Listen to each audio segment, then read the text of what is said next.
যে মসজিদের ইমাম, আপনারা রাষ্ট্রের কাছে অনেক কিছু চান, কিন্তু রাষ্ট্র পরিচালনার মধ্যে সবচাইতে মূলনীতি হওয়া উচিত আমরা রাষ্ট্রকে কি দিতে পারি।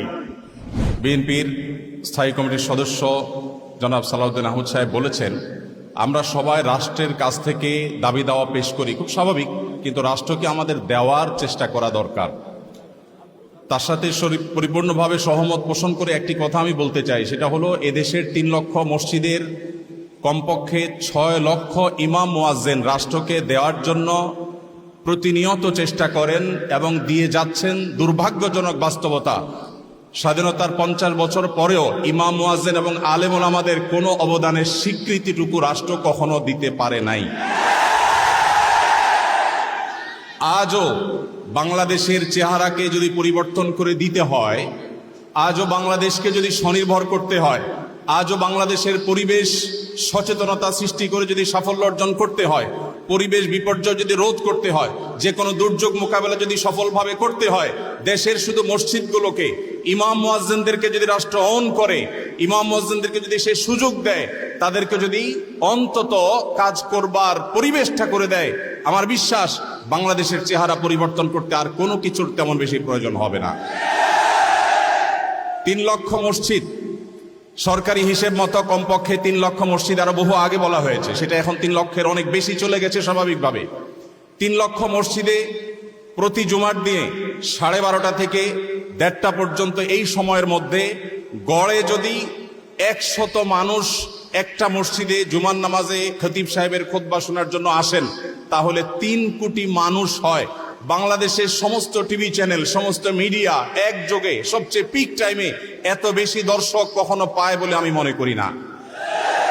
এবং সারা সপ্তাহের সবচেয়ে মূল্যবান সময় বৃহস্পতিবার রাতে, শুক্রবার অফিস নেই, স্কুল কলেজ নেই, মাদ্রাসা নেই, সবাই ফ্রেশ একটা ঘুম দিয়ে, সপ্তাহের সবচেয়ে ভালো গোসলটা দিয়ে, সবচেয়ে ভালো নাস্তাটা করে, সবচেয়ে সুন্দর পোশাকটা পরে, সবচেয়ে ভালো আতর পারফিউম ব্যবহার করে, সবচেয়ে মূল্যবান সময়টা খতিব সাহেবদের সামনে গিয়ে দোজানো হয়ে বসে।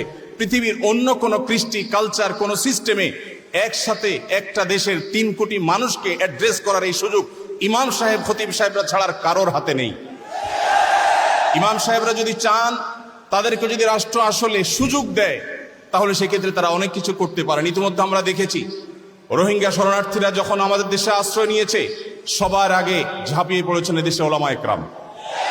প্রতিটা দুর্যোগে ওলামা একরাম যে ঝাঁপিয়ে পড়েন, সেটা নিঃস্বার্থভাবে হয়, স্বার্থহীনভাবে হয়। আমার উদাত্ত আহ্বান যে আগামীর বাংলাদেশে এদেশের মসজিদগুলোকে, আলেম ওলামাদেরকে যেন রাষ্ট্র অন করে, তাদেরকে কাজের সুযোগ দেওয়া হয়। কোনো বেতন ভাতার সুবিধা দেওয়া, এটা আসলে দয়া দাক্ষিণ্যের বিষয় নয়। এদেশে আইন শৃঙ্খলা যতটুকু নিয়ন্ত্রণে আছে, এর জন্য আইন শৃঙ্খলা রক্ষাকারী বাহিনী, সংশ্লিষ্ট বিভিন্ন ডিপার্টমেন্টে যেমন অবদান আছে, আমি মনে করি মসজিদের মিম্বরগুলো, মাহফিলের মঞ্চগুলোর অবদান তার চাইতে কোনো ক্রমে কম নয়। এদেশ থেকে যৌতুককে যে জাদুঘরে পৌঁছে দেওয়া হয়েছে, কারা জাদুঘরে যৌতুককে পৌঁছে দিয়েছে? এদেশে যৌতুকের অভিশাপ থেকে মুক্ত করার সবচেয়ে বড় ক্রেডিট একমাত্র ওলামা একরামের। এখনো কোন মসজিদের মিম্বর থেকে, কোন মাহফিলের মঞ্চ থেকে মানুষকে চুরি করতে, দুর্নীতি করতে, ডাকাতি করতে, মাদকাসক্ত হতে, কোনো খারাপ কাজের প্রতি আহ্বান করা হয় না। এই সমস্ত মঞ্চগুলো থেকে বহু মানুষ খারাপ পথ থেকে ফিরে আসে। আমরা যদি একটা সৎ, দক্ষ এবং ভালো নাগরিক গড়ে তুলতে চাই, তাহলে সেক্ষেত্রে মসজিদগুলোকে আমাদের অন করতে হবে। আমি বিশ্বাস করি আগামীর বাংলাদেশে সেটি হবে, আমরা সবাই সেটি প্রত্যাশাও করি। আমরা মসজিদ কেন্দ্রিক যে সমস্ত ব্যবস্থাপনা করা যায়, পরিবেশ সুরক্ষা, পরিচ্ছন্নতা অভিযান, দারিদ্র বিমোচন, স্কিল ডেভেলপমেন্টমূলক বহুমুখী কার্যক্রম আমরা সম্পন্ন করতে পারি। আমি সালাউদ্দিন ভাইয়ের সাথে পরিপূর্ণ একমত। শুধুমাত্র রাষ্ট্রের কাছ থেকে নেওয়ার ব্যাপার না, আমাদেরকে দেওয়ার চেষ্টা করতে হবে। এবং আমার বিশ্বাস ওলামা একরাম সেটা করতে চান, কিন্তু তাদেরকে সেই সুযোগটা দেওয়া হয় না। এদেশের আলেমদের কোন অবদানকে আজ 50 বছরের মধ্যে স্বীকৃতি দেওয়া হয়েছে আমি জানতে চাই। দুর্ভাগ্যজনক বাস্তবতা, সেটি আসলে হয়নি। তো আমরা নতুন বাংলাদেশে অন্তত প্রত্যাশা করি যে আমরা সবাই মিলে, শুধু আলেম ওলামা নয়, সকল ধর্মের মানুষ কাঁধে কাঁধ মিলিয়ে আমাদের এই প্রিয় বাংলাদেশকে আমরা বিশ্বের দরবারে উন্নতির চরম শিখরে পৌঁছতে চাই। আমাদের পরে স্বাধীনতা অর্জন করে পৃথিবীর বহু দেশ এমন অগ্রসর হয়েছে, যেটা দেখে আমাদের কষ্ট হয়, দুঃখ হয়।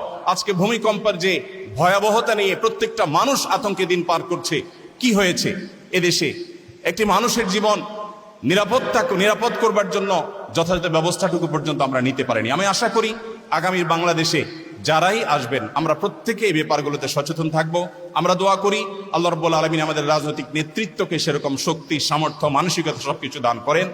ওলামায়ে কেরামের মূল্য যদি কোনো জাতি দিতে না পারে, তাদের চেয়ে বড় দুর্ভাগা আর কেউ হতে পারে না। আমি প্রায় সময় বলি, এই দেশকে যদি নিরলসভাবে, নিঃস্বার্থভাবে কোনো মানুষ ভালোবাসে, ওলামায়ে কেরাম হলেন সেই মানুষগুলো। অনেকে আছেন যাদেরকে হয়তো পার্শ্ববর্তী দেশ গ্রহণ করবে, অনেকে হয়তো আমেরিকা গ্রহণ করবে। ওলামায়ে কেরাম তাদের জায়গা এই দেশ, এই মাটি, ইনশাআল্লাহ তাআলা। তো আমি আশা করছি মসজিদে ওলামায়ে কেরাম নির্বিঘ্নে তাদের দায়িত্ব পালন করবেন। আলেমদেরও দায়িত্বশীলতার জায়গা আছে, আলেমরা যথেষ্ট দায়িত্বশীলতার সাথে আমাদের দায়িত্বগুলো পালন করতে হবে। রাষ্ট্রকে এগিয়ে নিয়ে যাওয়ার পিছনে আমাদের ভূমিকা পালন করতে হবে, ঐক্যবদ্ধভাবে কাজ করতে হবে। সেই সাথে রাষ্ট্র আলেমদেরকে ওন করতে হবে, আপন করতে হবে, সেই সুযোগ দিতে হবে, সেই স্বীকৃতি দিতে হবে। আমি আশা করছি আগামীর বাংলাদেশ সেই জিনিসটি হবে। আমাদের সবাইকে আল্লাহ তাআলা সেই তৌফিক দান করুন। জাযাকুমুল্লাহু খাইরা। আসসালামু আলাইকুম ওয়া রাহমাতুল্লাহি ওয়া বারাকাতুহু।